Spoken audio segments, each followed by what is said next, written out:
বন্ধুগণ, good morning সবাইকে। তো আগের দিন না রাতে একটু মেহেন্দি পড়েছিলাম, অনেক দিন ধরে ভাবছিলাম যে একটু মেহেন্দি পড়ি। তো একা একাই পড়েছি, আর একা একা পড়তে যে কতটা প্রবলেম।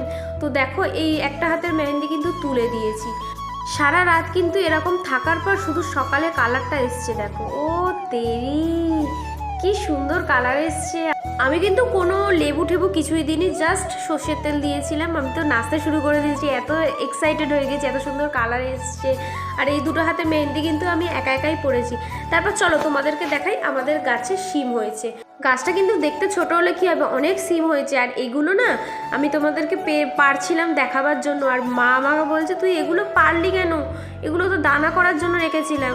ঠিক আছে, উপরে আরও রয়েছে, তো সেগুলো দিয়েই রান্না করবে। তো দেখো কত সুন্দর হয়েছে সিমগুলো।